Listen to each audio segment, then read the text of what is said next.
Welcome everybody to another edition of the National Links Trust webinar series on municipal golf. We're excited for today's topic, which is building and sustaining a junior caddy program. We got some great guests, and I'm really looking forward to this discussion. I know at National Links Trust, one of the most rewarding things that we've done is establish a caddy program out at Langston Golf Course here in Washington, D.C., with the help of the Western Golf Association and the Evans Scholar Foundation. The impact that we can have on young people's lives is really incredible. In 2024, we had our first Evans Scholar, and I'll let Brandon and Spencer get into more about that program. But for anyone who doesn't know, and I assume if you're on this call, you probably do, it is completely life-changing, and we're really excited that B was able to win a scholarship and is attending Rutgers. We're optimistic we'll have a number of them this year, and seeing these young men and women grow as people, as caddies the last few years is incredibly moving and powerful. So we thought at NLT it'd be great to have a webinar about building and sustaining a junior caddy program. So thank you everyone for joining and your interest in this subject. We have some great guests today. Let's start with Ed Mate. He's the executive director of the Colorado Golf Association. Ed has served as ED of the Colorado Golf Association since the spring of 2000. Ed rose from GCA intern to his current role and has since overseen major initiatives, including the renovation of CommonGround Golf Course and the launch and growth of the Solich Caddie and Leadership Academy.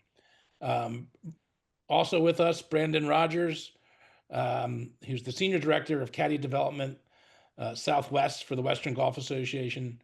Brandon Rogers' career in the golf industry has spanned more than 25 years. He was the head golf professional at Desert Forest, where I first met him from 1998 to 2022. Brandon's experiences in the industry helped build a passion for mentorship and impacting the lives of young people through the game of golf. In addition to his current role as the Senior Director of Caddie Development for the Southwest region in the Western Golf Association, Brandon has also previously helped build an independent caddy program. Brandon, I'm going to throw it over to you to introduce Spencer Groessl, our final guest. Yeah, joining me is Spencer Groessl, and Spencer works here in Chicago and has been with the organization for about 3.5 years and oversees the Evans course at Canal Shores, Jackson Park, and more of the greater Chicago area caddy programs as well. Great. Well, why don't we start with WGA Evans as sort of the granddaddy of all of this. Brandon or Spencer, can you just give us again, I think most people are probably familiar, but give us the very broad view of WGA Evans, and then we can talk about how it's grown and evolved over the years. Sure. I mean, I can kind of start just a brief background on the history. It's named after a guy named Chick Evans. Chick Evans was a golfer and actually a caddy. Started caddying when he was 8 years of age. Ed, you don't start that early, do you? I hope not. I know we don't. But so in 1916, he won the U.S. Open and the U.S. Amateur in the same year. And deciding what to do with those earnings, he wanted to keep his amateur status. So that money his mom ended up convincing him that money should go towards a caddy scholarship. And that's how the Evans Scholarship was born. The first two students attended Northwestern in 1930. And then, come to present, we have over 12,000 Evans Scholar alumni since 1930 till now. And we are at 28 different universities around the country, including where Ed's at in Colorado. And 98% graduation rate. We're part of Spencer and I are part of a 6-person caddy development team where essentially we spread all around the country and try to get more students caddying so we can create a strong pipeline into those universities. Yeah, and we'll circle back to that, but Ed, tell us a little bit about the Colorado Golf Association, and then we'll get into Common Ground as well. Yeah, well, thank you so much, Will. This is probably, well, I think, yeah, my favorite topic. I can't think of anything else I'd rather talk about than caddies, youth caddies. So just to be a part of this is really exciting for me. So I'm gonna go back to 1961. Here's my old-fashioned screen share. There's the Eisenhower Evans caddy bag tag. So my point there is the CGA's commitment to caddies predates me by a long shot. I always say the C in CGA stands for caddy as much as Colorado. I know people get tired of hearing me say that, but it's true. The CGA is unique in that regard. I just came back from the IAGA meeting, and for the most part, I mean, there are some associations among the 54 allied golf associations licensed by the USGA that make youth caddies a priority. You certainly have GAP, Golf Association of Philadelphia, with the Jaywood Platt. You've got the Francis Ouimet Scholarship in Massachusetts, and others. But our DNA goes way back to the CGA started the Eisenhower Scholarship in 61 and it merged with the Evans in 63. So that partnership is still in place. Now it's just even bigger, better, and more deliberate, but really proud of that relationship. And frankly, without Evans Scholars without WJ and without the Evans Scholarship, youth caddies wouldn't exist. They just wouldn't. They would dry up and blow away. So thank goodness for Western Golf, who's the mothership of all things caddy, youth caddies, and we're just couldn't be happier to be a part of that partnership. Um, well, I know that you guys are very instrumental in trying to get youth caddies involved at various clubs across the state, but really the flagship of what you guys do is out at Common Ground. So let's talk about Common Ground, how that came to be, and I this is not a golf architecture podcast, but I am a former golf course architect, and it's a special place, and every city would be well off to have a course of that quality for such an affordable rate. So tell us a little bit about how Common Ground came to be. Yeah, so the CGA in 1995 acquired the former Lowry Air Force Base golf course Mira Vista. In 2005, we actually purchased it. We had a kind of a right of first refusal, so to speak. We hired Tom Doak. He looked at the golf course and said, "There's nothing good here." And I think for $4 million, we could really make it a lot better. And we rebirthed it as Common Ground in 2009, and the rest is history. It's a remarkable site. It's 300 and some acres in the middle of Denver. So just the sheer scale of it is remarkable. And when you have an architect focused on walkable and affordable, and the site lent itself to that, it couldn't have been better for a youth caddy program. So Tom Doak and his team couldn't have been we got very lucky that they were available. So fast forward to 2012. My next screen share, Will, is this. This is a Golf World magazine that George Solich brought me, and it's dated August 2011. He said, "We need to do this at Common Ground, and this is the Sankaty Head Caddy Camp." Well, we couldn't do a residential camp, but that was the birth. And George had the vision, and we had the hard part of turning that vision into reality. So fast forward all these years later, we added the Broadmoor Caddie Leadership Academy in 2020, but we've had 599, according to Tim Wimsett, who's on the call here. Tim is our Director of Education and Grants. Go through those two programs. Basically 198 of them applied for the Evans Scholarship, and 61 were successful. So it has worked in spades. And to me, it's what really separates the CGA in many ways from our peers, and it's a labor of love. And I know everybody on this call shares that. So that's as brief as I can be. Yeah, no, and let's take one just quick step back. Obviously, everything that you guys did out at Common Ground was intentional, right? The name is intentional to show that this is a common ground. This is a place for everybody.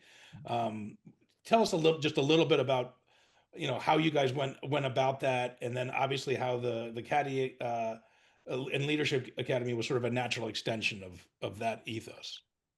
Yeah, I was just going through some old files, and Tom Doak, when he replied to the RFP, summed it up so beautifully. He said, "We're committed to modeling everything we do on the great courses of Scotland and Ireland, affordable, walkable, welcoming." And we really just got out of Tom's way and his team and said, "Build us something special." And they did. So the name was definitely cut from that. When we first announced Common Ground, we got some funny looks. But those, and Will, you appreciate this. Where was golf born? On the commons. Yeah. When people hear Common Ground, a lot of people think ordinary.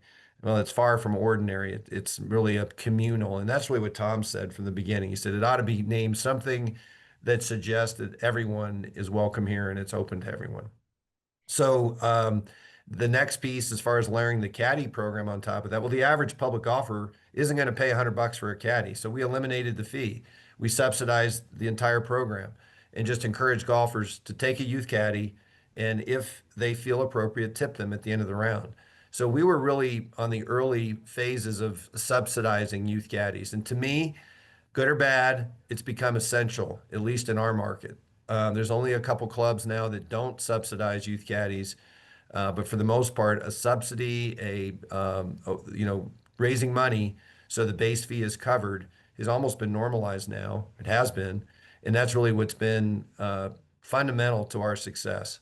Without that, I don't think we would have had much traction because if you throw a $100, $60 barrier to a public golfer, they're just not going to do it. So that to me was key. Yeah, and we'll circle back on that because that's, I think, a really key topic.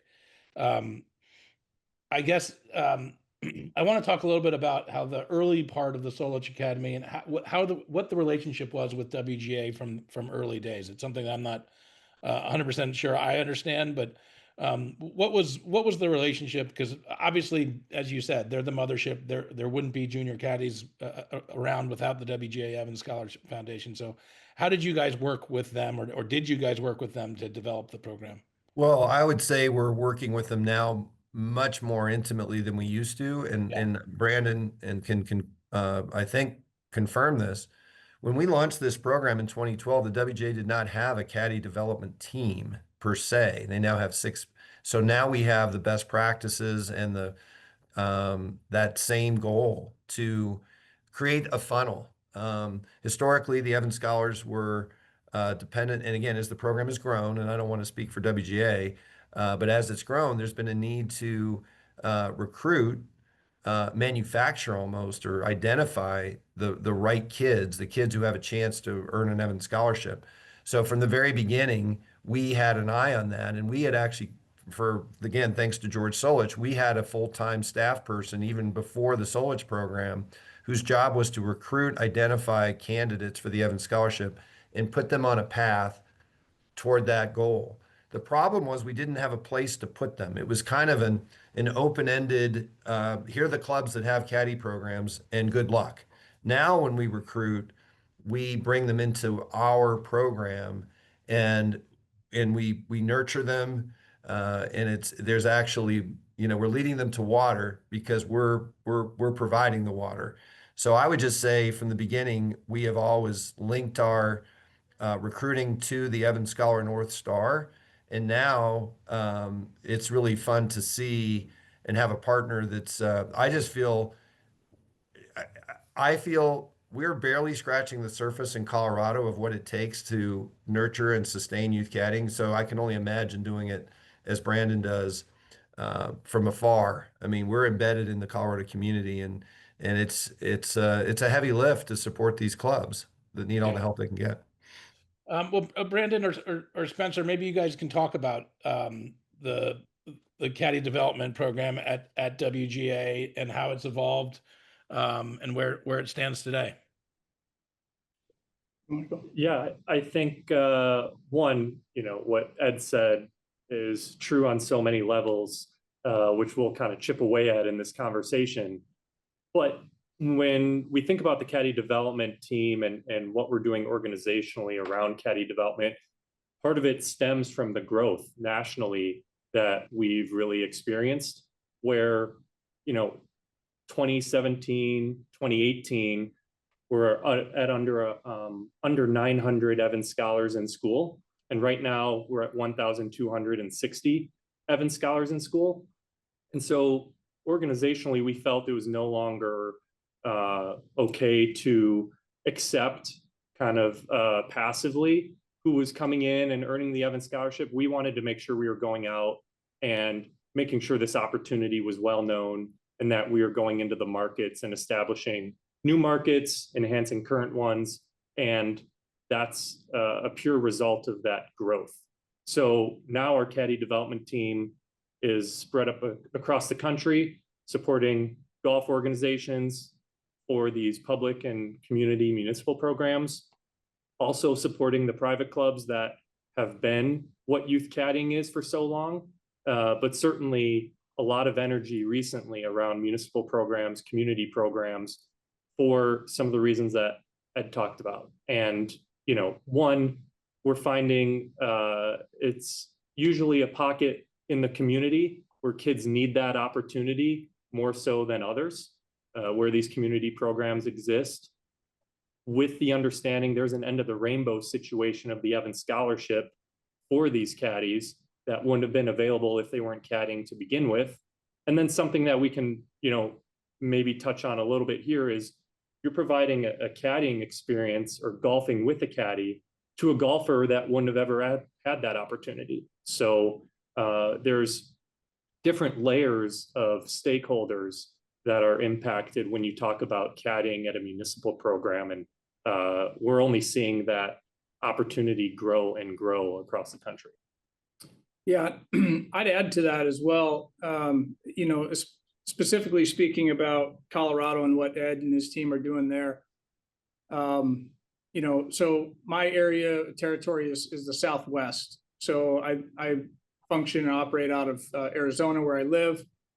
But my territory would be Arizona, Colorado, Texas, and Southern California for the most part. And so getting a chance to, and I know George and Duffy Solich, gotten to form a nice relationship with those gentlemen. And, so I've made probably 11 trips to Colorado this year. And Ed and we work closely together, right? From sitting in on interviews to indoor training to outdoor training to a status update checks with the students that are going to potentially apply this year and into next year. It's really just about understanding the pipeline. Internally, we call this Caddie Scholar Prep. And so everything we do around the country is trying to understand who our recruiting partners are, where the students are coming from, how to get them trained and at least introduced to caddying, and then where to put them. And Ed and all his whole team in Colorado make it so easy because they do all the things that we're trying to do anyway. So they are a massive extension of what we're trying to do, and we hope that we can come alongside and support them along the way. I guess look at Langston and Ed mentioned this, the sort of subsidizing of the caddy program, right? At Langston, we're very fortunate to partner with WGA Evans.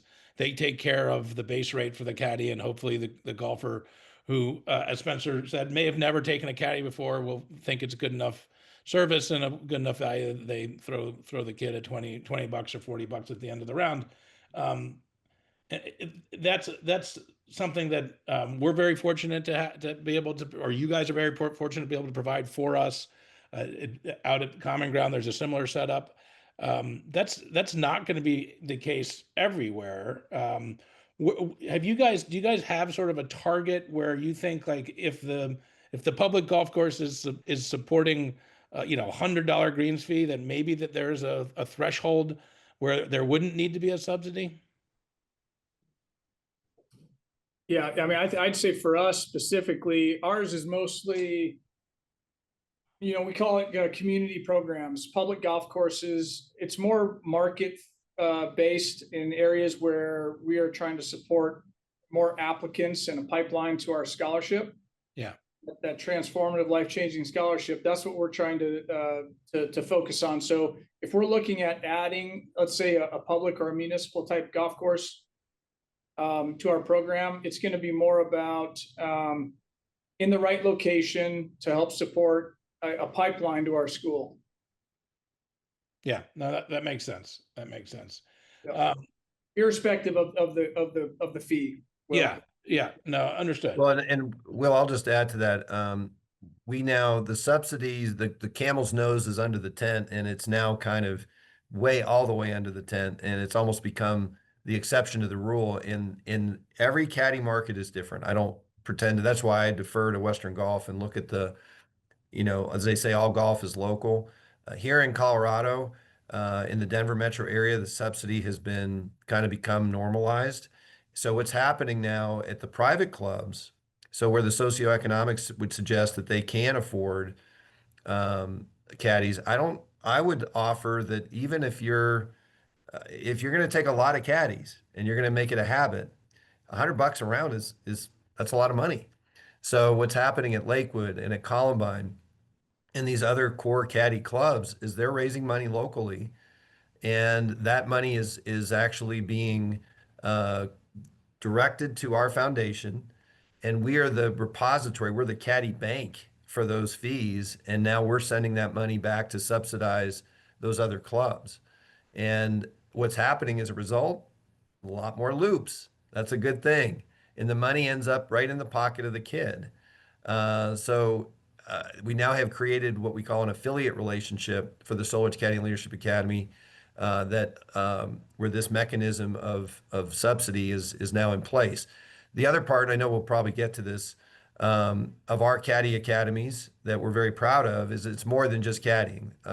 In order to receive their stipend, their educational grant, that's how we sort of characterize it, is they also have to attend weekly leadership training with a heavy focus on financial literacy.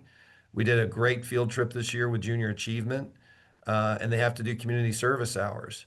So there's more to the program, and that's all a testament to Tim Wimsett, who's again our Director of Education and Grants, who's built that out. Tim is a former educator, a middle school teacher and administrator who's brought his skills, and I'm just very proud that this is not just a summer program, but it's really, so even if you don't get the pot of gold, when you think about caddying, just think about what it does. You're outside, you're getting exercise, you're in the company of good role models for the most part, I think. You're learning to converse with adults. You're earning money. You're learning about responsibility. And I think one of the least talked about aspects of caddying is you're serving somebody else. It's about service. It's not about you. So many junior golf programs, it's all about them. This is about serving somebody else. Your job is to make the day better for somebody else. That's a pretty good life lesson. And then you're going to work as a team. So I always say when I'm talking about the program to a donor, to a potential mentor, I say, we're not solving the world's problems, but we're sure making a dent. Because every kid that participates in this, just think about how that is such a great anecdote for some of the many challenges we face. No screens, outside, exercise, pretty good stuff. Yeah. And then you get to watch somebody shoot 59, for goodness sake. Yeah. Before the participants, everyone else got on, Ed shared that when Brandon was out training caddies out at CommonGround this summer, he shot 59 in a round, which is just mind-boggling. Brandon, you said it was sort of an out-of-body experience, huh? I blanked out for 4 hours. I was coaching caddies for 4 straight hours, and somehow or another, the putts were just falling in. This is my public service announcement for taking a caddy and playing your best round of golf ever. Who was reading the putts? Yeah, I just was going. I don't even know. I was like, I just have to hit the putt so we can get on to the next hole so I can keep coaching. Anyway, it was fantastic. And by the way, CommonGround is such a beautiful golf course. It really is it's a fun place to play. For those that haven't played it before, make sure you get out there and play. If I can just expand a little bit on what you're saying there, Ed, about the purpose. Just so my 24 years at Desert Forest Golf Club, in 2014, there wasn't a single young person in it that was going to get introduced to the game of golf through caddying in the entire state of Arizona. Too many of my members in Arizona are also Chicago folks. And a lot of these members at my club caddied when they were youngsters, knew all about the Evan Scholar Foundation. I knew about it, but there was no connection to Arizona. But the thing that dawned on me is that one of the biggest reasons to start this was because that if another generation or two goes by where a young person's not getting introduced to the game of golf through the caddy yard, that's going to be a huge loss for us in the game of golf. So a lot of my members now in their 80s started caddying when they were 12 years old or something like that. Started to try to make a little bit of money, then picked up a wedge, started chipping. Now they're lifelong golfers and members at private clubs giving back in other ways. And I just felt like it was a grow the game initiative as well. And that was the whole point of starting it at Desert Forest, was to introduce more people to the game of golf, to grow the game of golf. And in my 7 years of running that program from 2015 to 2022 at Desert Forest, and Will, you know that place very, very well. It's a very walkable golf course. And I just felt like we need more kids out here walking. We never had a caddy program. So let's see if we can do it for this reason. And we ended up with, in those 7 years, 3,000 plus loops, grassroots effort by the members. They just, started requesting more and more caddies every year. And we ended up with 3 Evan Scholars in that 7 year period. And that's what hooked, that's how I fell in love with this whole thing. Yeah, that's great. And this sort of, Ed, you talked about this, the subsidizing through the Colorado Golf Association at some of the local private clubs. Are those places that didn't have caddies at all, or you're subsidizing the junior caddies alongside professional caddies? It varies. Yeah. These are clubs that had very good historic caddy programs, youth caddy programs, almost entirely youth caddy programs with a few sprinkling of adult caddies. So that it wasn't really a paradigm change in the yard as much as a way to encourage more usage.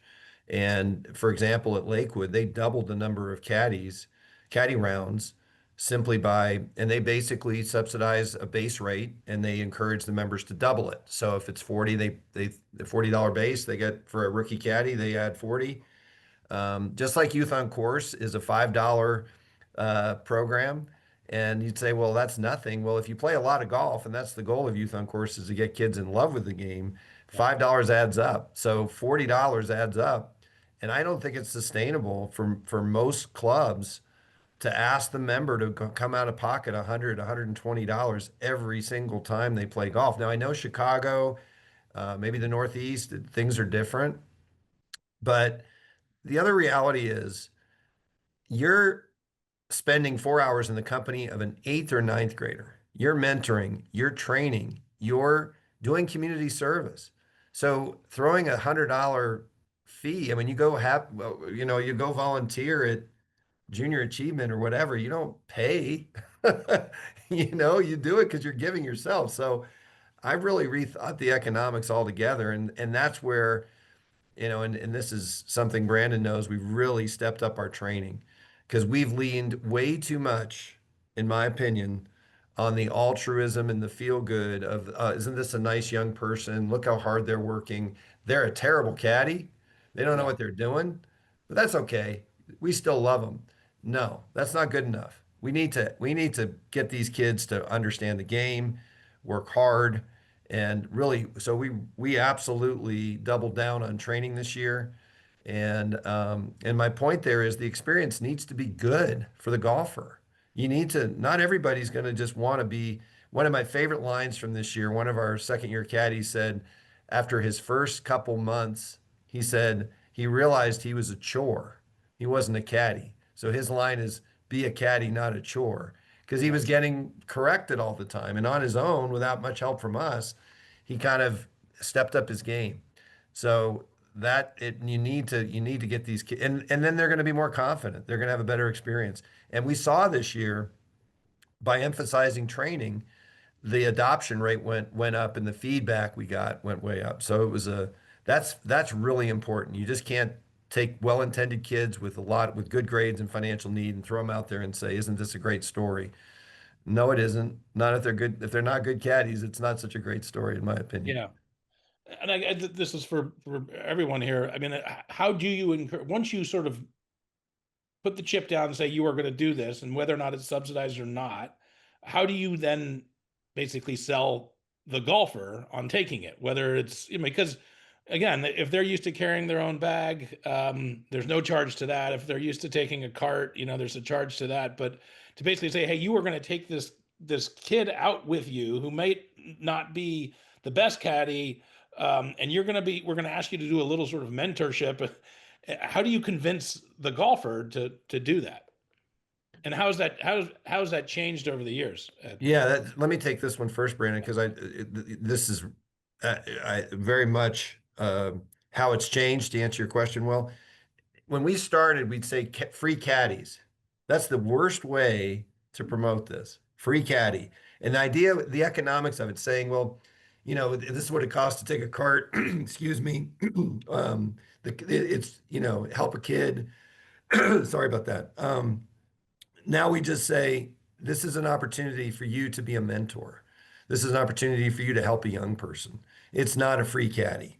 And the other thing we've done this year is we've expanded our training. So we have a lot of people, and Brandon was one of them, and he got to see it firsthand. We have a choir of 50 caddy trainers, and they're our biggest users. And because we're a public golf course, we don't have a caddy committee. We had to kind of create that culture. And I don't worry about trying to sell a caddy to somebody in a golf cart. If you're in a golf cart, you're a lost cause, and that's fine. I'm not going to bother to try to sell you. So, and if you're a walker or a really highly competitive player and you're so focused on your game and you don't want to be distracted, that's fine too. But there's plenty of people out there that really do want to mentor a young person. So that's the key in my view, is you're not selling a free caddy, you're selling an opportunity to make somebody's life better.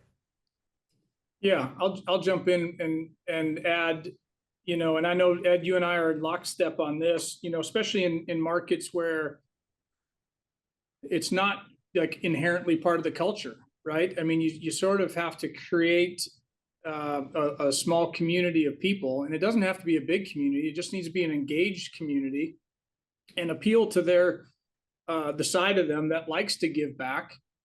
In Arizona, we've created a mentor team, and I know you guys, essentially that's what you've done as well, Ed, where, and the mentor team is just a group of individuals. Maybe it's a local, part of the men's or women's golf association at that club. Maybe it's we've tapped into our alumni directory, essentially our network of alumni, and asked them to come and support at the public golf course. Local directors, we have WJ directors that are golfers in a community that would want to be a part of something like this, as well as PGA members. And I'm a member of the Southwest section of the PGA of America, and a lot of our golf professionals want to go play golf. They can get service points for going out and being part of mentoring a young person on the golf course. So you put your arms around that small community, and it has to be intentional, and it builds from there. And then what starts to happen is you get visibility to the other golfers on the golf course, and you can see what happens when all of a sudden you get a whole group of caddies and a whole group of players playing down a golf course at a public place that never has had caddies before. And literally people stop dead in their tracks, and they take notice, and they start asking questions. And anyway, that's how we do it. If I could jump in there too, one thing our team has noticed as we recruit across the country, this notion that kids don't want to work hard is not true, because we're seeing it. And there's kids everywhere that are jumping at this opportunity to caddy. Once you explain what it is, whether they're a golfer or not, once you explain to them and their parents what caddying can be, what this experience can be as a summer job, what the Evans Scholarship can be, there's no shortage of kids that would love this opportunity, right? And I think part of the education to golfers is making sure they know that. And additionally, whether you're at a public community course or a private course, there's an appetite to reframe golf as a way of giving back to the community. And the way you can do that is by impacting the kids that are riding their bike to the course to caddy. The payment to the caddy is going right towards them and their savings, or, you know, college fund, whatever it may be. And you're making a tangible impact on the kids in your community. And again, whether it's a community course and you look at leagues and identify repeat customers, if you will, or a private course that's got a membership, you can identify, you know, who are the golfers that are coaching their son or daughter's baseball, softball, soccer, basketball teams. You know, those parents care about youth development because they're coaching. Similarly, are they on the board of a local high school? They care about youth education and youth development.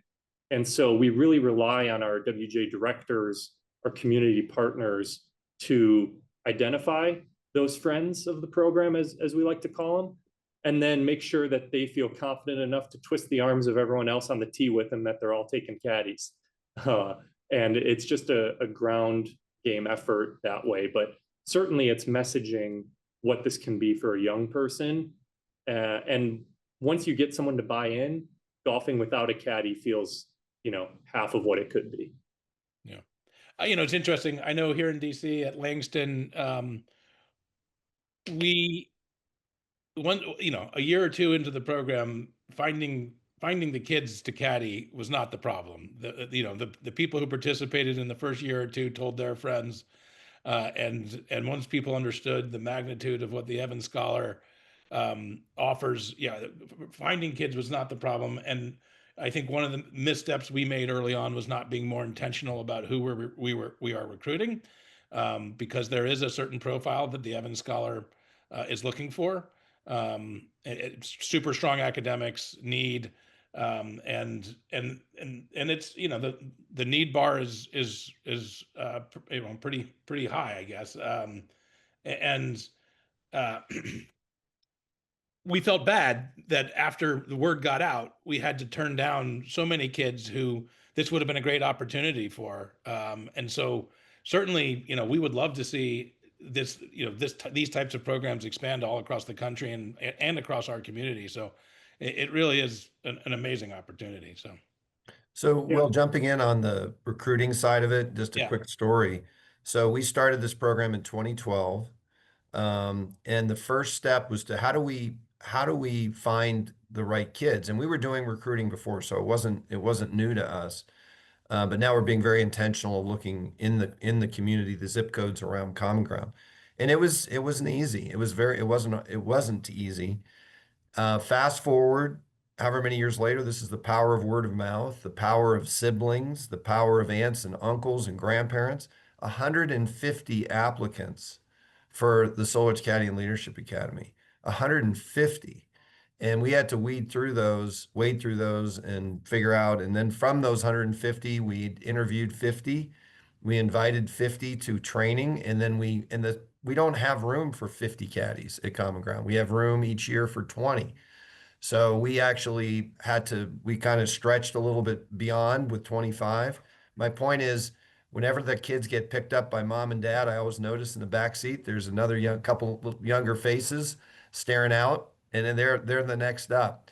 And the two demographics, and one of the beautiful things about CommonGround, and another reason the name is so apropos, is we are in the most diverse community in the state of Colorado, which isn't saying a lot. We're a pretty homogenous state, but if there is any diversity, it's in Aurora where we live.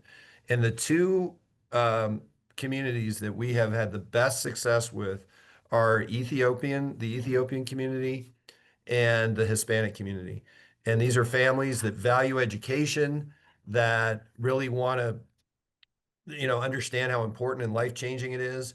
And it's been an amazing pipeline. And so now we don't have to do a lot of recruiting. The word of mouth is taking care of it. And the Solich Academy has grown from CommonGround, right? There are now 3 or 4 other chapters. Do I have that right? Yeah, we have we have a chapter at Meridian in the south end of Denver. We have a chapter in Fort Collins and a chapter in Grand Junction, and each of those operate a little bit differently. But yeah, when we get those 150, that was in the entire system. So some of those 150 were really applying for the Meridian program or for the Fort Collins program. But again, the point is we're turning away kids who really, and we're pretty selective. You have to have at least a 3.0 a GPA, and we ask them to submit their financial basic estimated household income. We're actually trying to improve upon that by using some of the FAFSA tools to get a better idea. So we really aren't, and it's not that, when you get to the end of this, you really want to maximize the opportunity for an Evans scholarship. And the other thing we're getting better at is not measuring our success entirely by an Evans scholarship. It's a huge success. A great example, there's a couple kids that have moved on from Common Ground that are at Denver Country Club, and we noticed in their loop count that they're going down, that they've kind of, well, that's not a failure. They caddied for 2 summers at Common Ground, 1 very successful summer at Denver Country Club. They're better for it, even if they're not going to end up applying for the scholarship. Yeah.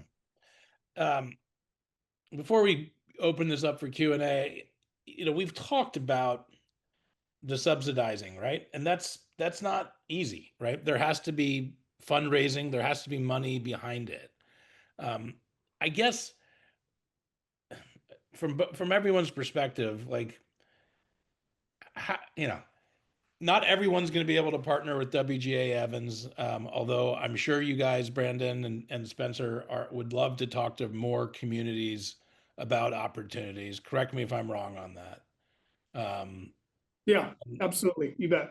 Yeah. And so, if there was a local nonprofit that wanted to help establish and build a junior caddy program at their local community course or their local municipal course, what would your recommendation be in terms of budgeting, how to implement, if they weren't fortunate enough to partner with WGA Evans or have sort of the knowledge that and history of the Solich Academy and maybe some of the resources that the Solich Academy was able to start with?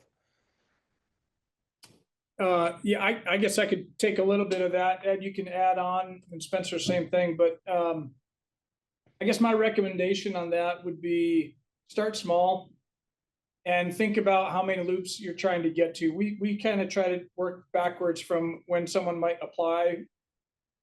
The application period is, August through October 15th of their senior year. You work backwards and say, how many loops can you get 8th grade, 9th grade, 10th grade, up until you end up applying for it. And if you think about just somebody who might try to, like in our area in Arizona, it's a weekend only looping opportunity since they're in school, right?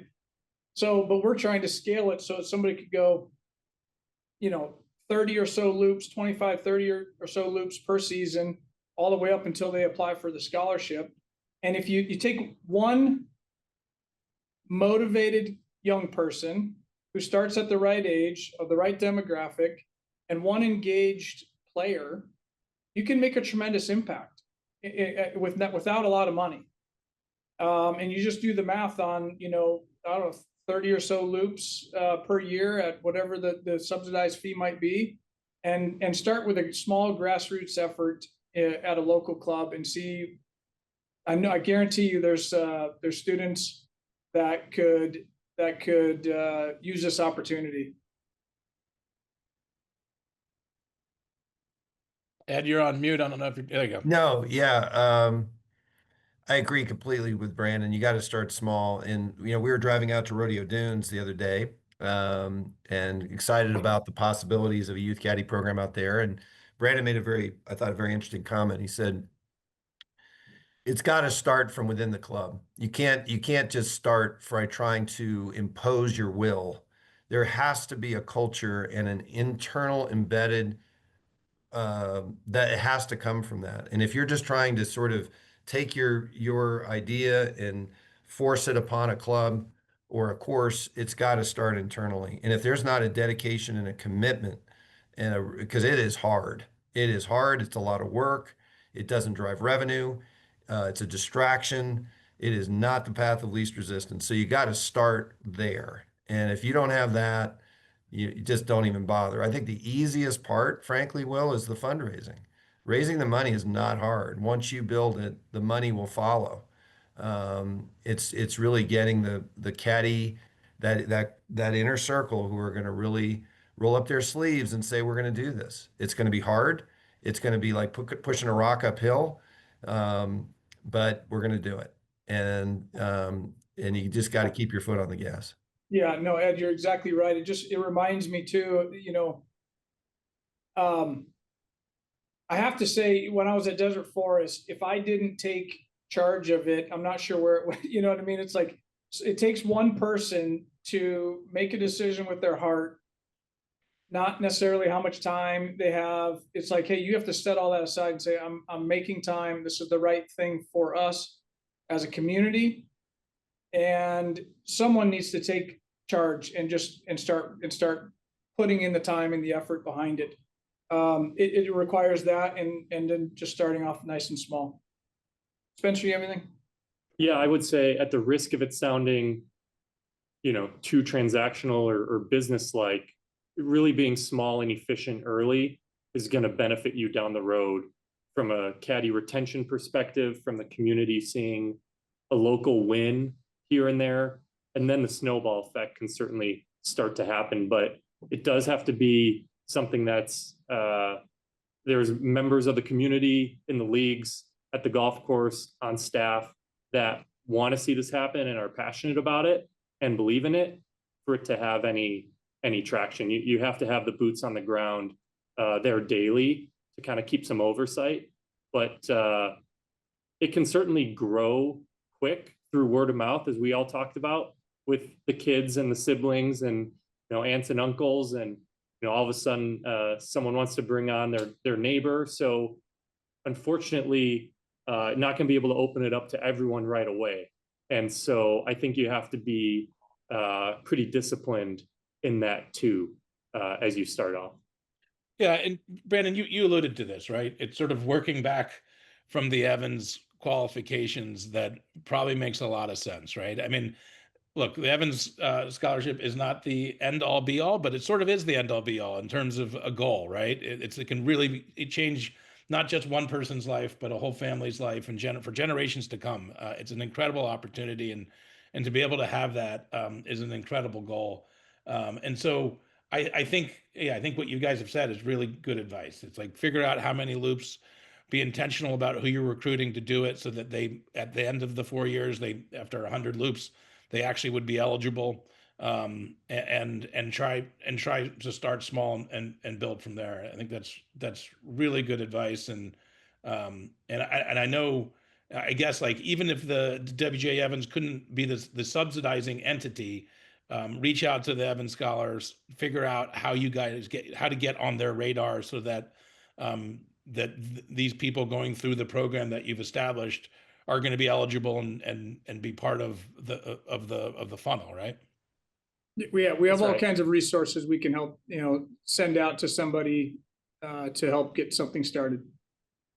Yeah, and our fundraising are the pennies, the dollars, the cost of a college education. That's the real bill. So we raise this money locally for the pipeline, for the subsidies, and it's very doable. It's not a small amount now. It's getting bigger and bigger, but it's relatively small compared to what it costs to send a kid to college. So thank you, WGA. Yeah, absolutely. There's no doubt about it. I mean, if you think about, it's pretty easy to do the math at sort of $40-$60 base rate, times 100 loops over 4 years. It's not the biggest number. The big number is the college tuition, and certainly if someone like myself who's got an 11-year-old and an 8-year-old and sees that in the offing, knows those numbers all too well. Hey, Will, I know you want to leave a little time for Q&A. Just one other thing I wanted to mention, that we're going to be piloting next year at our Broadmoor Academy. We're creating a feeder program with a very small number, 10 to 12 kids, 7th graders, hopefully, and we're going to teach them golf. We're not even gonna, they're gonna be the on deck circle for the caddies, because from training, it's become very clear to me that if you start with somebody who has a clue with golf and actually enjoys it, so this is because I really believe, as much as you don't have to be a golfer to be a caddy or an Evans Scholar, if you are, you're going to enjoy it a lot more and you're going to have a lot more success. So we're going to pilot this next summer as kind of a middle school golf program, and then those will become our incubated kids that'll, so we're going to just extend recruiting 1 year out, and they're going to hopefully stay with us. And boy, is training going to be a lot easier once they have a taste of golf. Yeah, just having a sense of where to stand to start Yeah. it's a massive advantage. So that's neat. Brandon or Spencer, before we open up to Q&A, is there anything else you think we've missed or you want to add? I know there's a lot of stuff we probably haven't covered, but it's been a great discussion. No, I mean, you know, obviously Evans Scholarship, we are, you know, we think it's the greatest scholarship, obviously, in the country, in the world. But this is good for everybody. 100% of every young person that does this is going to benefit in numerous ways, as we've mentioned. And so I just think that the more young people around the country that can start caddying, the better off the country is. Yeah, totally agree.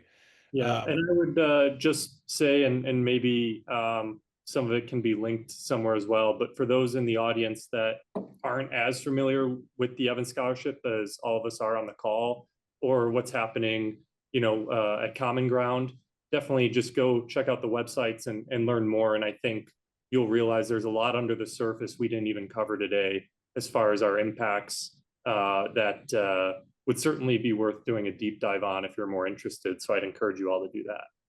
Yeah, 100%. And thank you all.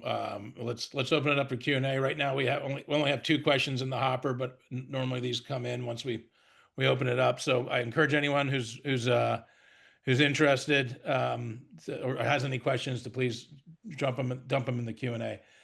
This is from Eric Kalina. He says, love the emphasis on training the young people to be a caddy, not a chore. Do you have any training programs for adults who want to help mentor young caddies? Well, again, what we did at CommonGround, and these guys can talk about it more globally. We did what we called a June boot camp, and every morning, 6 days a week, we invited mentors to show up. It was all in the morning. They're either playing 9 holes on the par 3 or 9 holes back 9 start on the weekends, and it was a wonderful way to involve people. And again, it's just word of mouth. And we started by inviting the men's club, women's club, and got a lot, got a lot of repeat business. Some were one and done.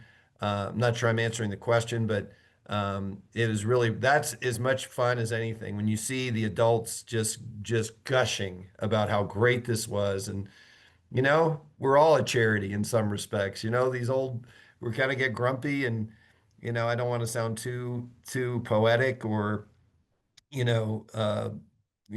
just, it's an amazing thing to bring people together. In a divided world, it's pretty powerful. Yeah, I can help with that too. I know Eric is a great guy. He's a friend of mine.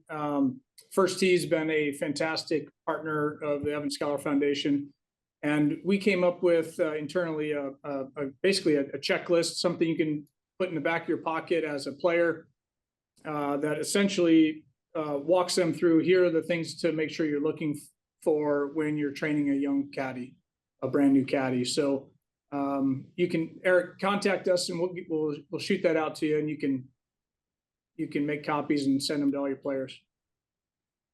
I would just say one other thing, as far as caddy training goes, I learned so much this year because I kind of threw myself into the deep end, and I know Spencer and Brandon will agree with this.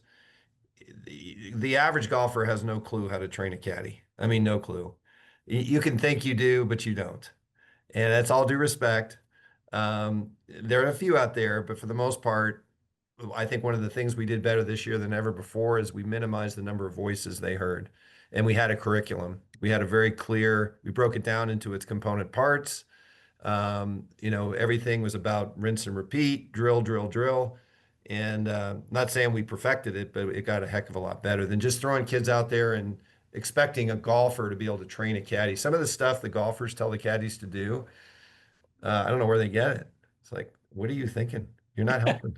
But Ed, I mean, it's more than just training them to be good caddies, right? This that you alluded to this very beautifully earlier about the 4 hours spent together, getting to know each other, you know, mentoring, um, and you know, I don't do a good enough job of this when I am out at Langston, but being being engaged with the caddy, asking them questions about their life, trying to make them feel comfortable, I think is really important, because sometimes they aren't comfortable, and it isn't just a one-way street. They're not there just to serve you.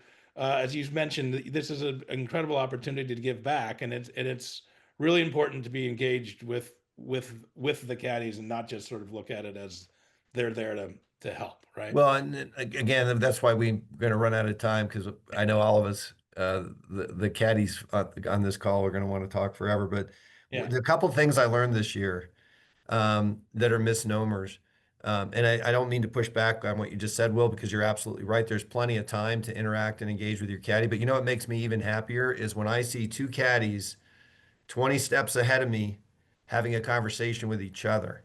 Yeah. They're ahead of me. The worst thing you can say to caddy is keep up. No, no, no. When you invite somebody over for dinner, you don't set the table when they get there. You have it ready. When you arrive at the golf ball, you better be ready with a yardage and a bag presented.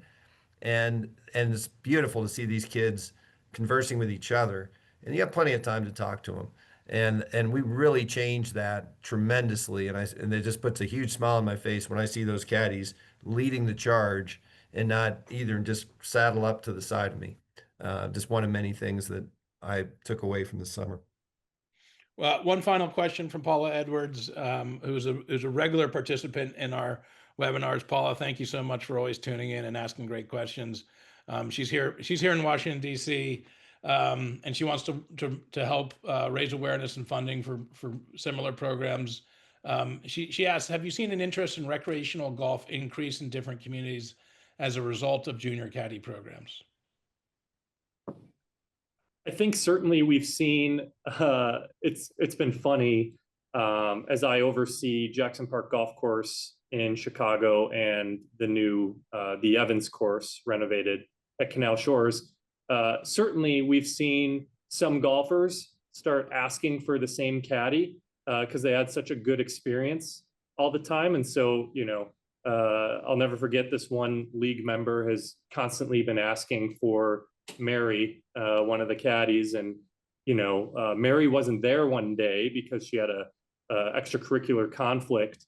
And I said, well, if you took Jason, I bet you your experience would be just as good. It just so happened you got Mary on your very first loop. And so there's certainly this aspect of it snowballing, as I've talked about before. You know, once it gets going, it can certainly get bigger and bigger and bigger. And golfers are disappointed if all the caddies are taken. I've seen that. So as far as a direct increase in playing and in rounds at the golf course, we've certainly seen the disappointed golfers when there isn't a caddy there. And so it's driving attendance, and now it's just kind of fitting the supply and demand model properly. Ed, real quick, Jeff wanted me to ask you about the building that you guys constructed out at CommonGround and what impact that's had on the caddy program. Yeah, it's not a building, it's a tough shed. It was Tough just shed. under All right, and super it random. works. We're actually having it retrofitted this over the winter to really build it out and make it even more efficient. But we're lucky because we have this beautiful spot behind the 18th green that is dedicated with shade and picnic benches, and it's the hang for the caddies, and they can make use of the community putting and chipping greens. And they're very well behaved, and they order their lunch there, so we deliver their lunch to them. So they're not, you know, we have a very small clubhouse, and so they have their own dedicated area, and that's really important. I really think it helps a lot that you show that you just make it a welcoming and fun place to be, because they do spend a fair amount of time there outside of the actual caddy. Yeah, I think that's a good point. If you're thinking about starting a program, it's not just as simple as having the caddy show up and caddy for the golfer. There, you are adding a new group of people, even if it's small, into sort of the ecosystem, and you got to be intentional and think about it, about how that's going to work. So I do want to be respectful of everyone's time. Thank you all, Ed, Spencer, Brandon. It's been a wonderful discussion, and you know, I'm sure it's going to spark a lot of interest. So thank you all, and look forward to seeing you all out and about on a golf course sometime soon. Thank you all. Thank you all. Appreciate Thank it. you.